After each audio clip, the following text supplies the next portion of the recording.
After Elizabeth Berkley went from playing a feminist on TV to a stripper in the movies, her career took a serious hit. But what is the Saved by the Bell star up to nowadays?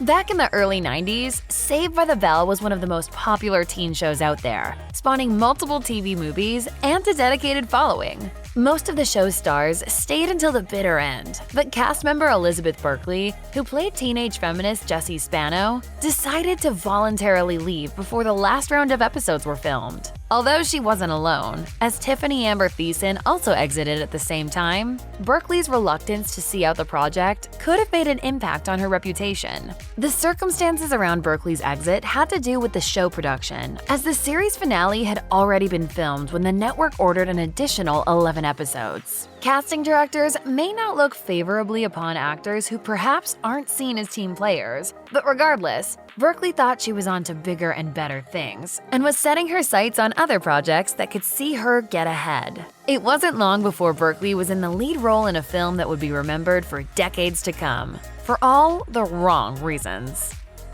Sometimes when you get good news, you want to scream about it from the rooftops. But that can come back to bite you when things don't exactly work out the way you hoped. When Elizabeth Berkley booked the part of Nomi Malone in Paul Verhoeven's Showgirls, she made sure that everyone knew exactly how excited she was, which is why it was so disappointing for her when the film flopped on a historic level. On paper, Showgirls sounded like a recipe for critical success. A nudity-filled satire of American culture from the man who created RoboCop and Basic Instinct? That's a good pitch. And considering how much press Sharon Stone got on the back of her explicit leg-crossing scene from Verhoeven's last film, Berkley had every reason to think she might be the next big thing.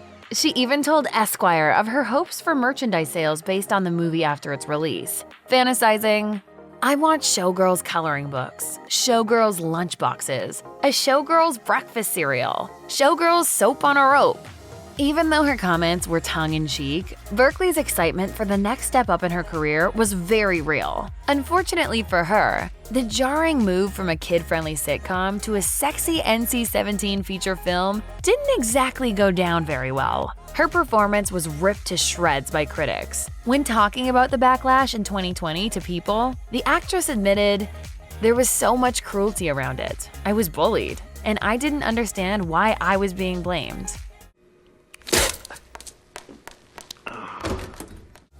Every actor deals with the odd bad review, but the hatred directed towards Elizabeth Berkley after Showgirls came out was on another level entirely. Even though she was just a 22-year-old star trying to move her career along, she was chewed up and spit out by Hollywood. So much so that her agent dropped her, and the offers for subsequent work amounted to zero. Yes, Berkley got paid for her time in Showgirls, but receiving just $100,000 of the movie's whopping $40 million budget probably wasn't worth all the damage it did. A source told the Los Angeles Times at the time that the failure of the feature wasn't Berkley's fault. They elaborated, "The criticism all smells kind of foul to me. She's been getting the blame for this movie, and it's so unfair. She is innocent. Paul Verhoeven said, 'Be this way.'" For his part, Verhoeven also believed that the vitriol surrounding Berkley at the time wasn't warranted, saying, "I think she did exactly what we wanted and what we thought would be good, and apparently we failed." None of the male actors, directors, or writers were lambasted in the same way Berkley was. She was scouted by multiple agents during the production of the film, but when the reviews came out, they ghosted her. I hate you. I know. Leonardo DiCaprio seems to be as famous for his dating life as he is for his acting chops. But that's not a new development. DiCaprio has been eyeing up the ladies ever since he became a Hollywood sensation, and at one point in time, Elizabeth Berkley piqued his interest. A few years after the disaster that was Showgirls, Berkley dated actor Roger Wilson, and during an outing in 1998, Wilson was involved in a scuffle with DiCaprio and his friends. According to Entertainment Weekly, the incident apparently occurred after DiCaprio showed an interest in Berkley after meeting her at the premiere of his movie The Man in the Iron Mask. Even though Berkley turned down DiCaprio's advances and told him that she had a boyfriend, Wilson held a grudge, and when he ran into the actor and his friends a couple of days later, he told DiCaprio to back off. Wilson alleged that the future Oscar winner then ordered his pals to beat him up, causing him physical damage and forcing him to file a lawsuit. Even though the lawsuit was dismissed some years later, Berkley's involvement in agitating a star of DiCaprio's magnitude likely didn't go down well in Hollywood. Even though Elizabeth Berkley was still a relatively young actress after Showgirls, she wasn't making the waves that she hoped that she would. By the late 90s, she had turned to theater. But if she thought she would have more luck on stage, she was mistaken. When she was cast alongside British comedian Eddie Izzard in Julian Barry's Lenny, a biography about the late American comedian Lenny Bruce, Berkley's performance was a mere footnote for critics. In a review for The Independent, critic Robert Butler focused on tearing the play to shreds and only mentioned the former sitcom star once, saying, "We watch in disbelief as Izzard takes his wife Rusty, an impressive Elizabeth Berkley, back to meet his mum."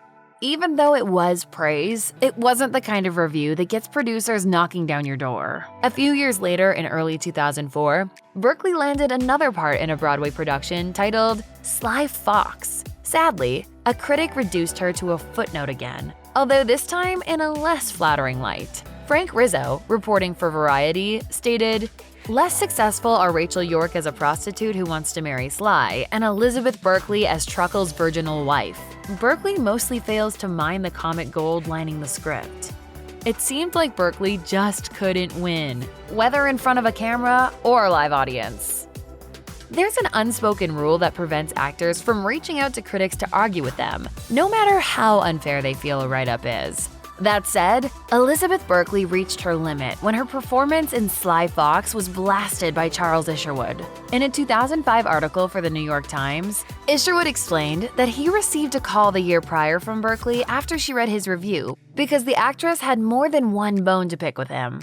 Isherwood said that the star had seen him mention her in a separate article, where he referred to her as the actor from a movie, quote, "famed for its breathtaking awfulness."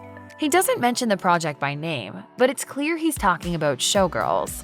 Berkley proceeded to tell him that she'd been working hard at rehabilitating her career and no longer wanted to be linked to this project. Isherwood remarked, "I hung up feeling guilty and chastened, emotions commonly supposed to be alien to critics."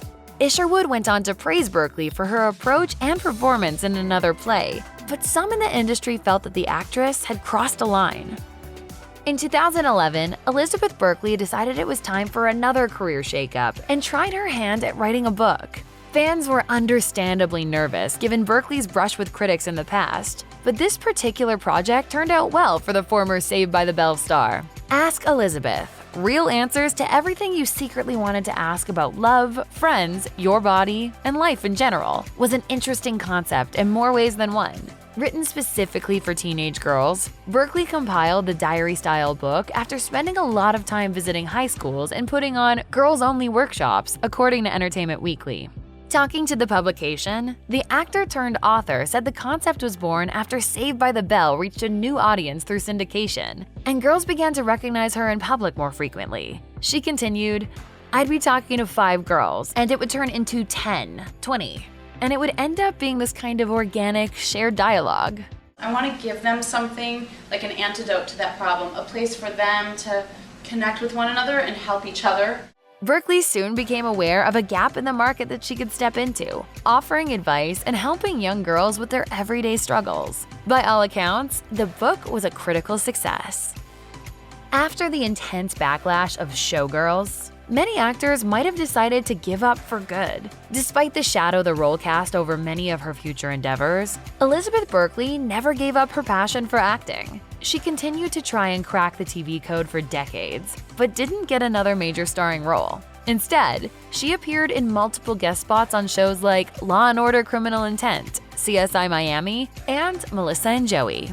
Berkley's last film role as of 2024 was in the 2011 Hallmark movie Lucky Christmas. Considering her dedication to her craft and willingness to keep going back to it despite her setbacks, her fans have been left wondering if she'll ever get another break at cracking the next level of Hollywood. Whether or not that happens, she has enough going on in her private life to keep her occupied. There are plenty of actors who prioritize family over fame, and Elizabeth Berkley seems to fall into that category. Back in 2012, Elizabeth Berkley became a mom when she welcomed her son, Sky Cole Lauren, with her husband, Greg Lauren. He's the nephew of fashion designer and pop culture icon Ralph Lauren, meaning that Berkley married into a very famous dynasty.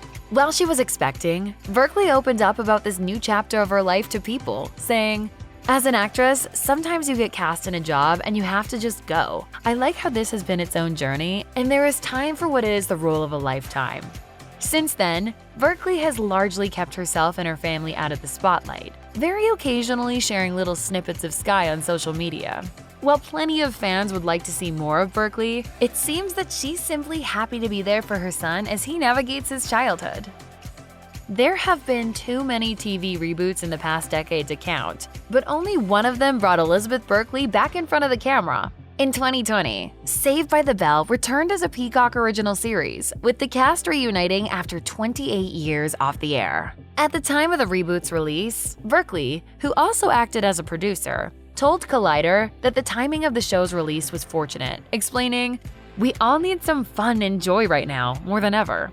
Berkley went on to say that her close friendships with her castmates helped the reboot feel natural. Despite fans wanting the reboot to succeed, it wasn't destined for longevity and got canceled after just 2 seasons. Berkley didn't make a public statement like several of her co-stars, but it's not a stretch to assume she was just as devastated as the rest of them. I'm Jessie Spano. Now get out of my office.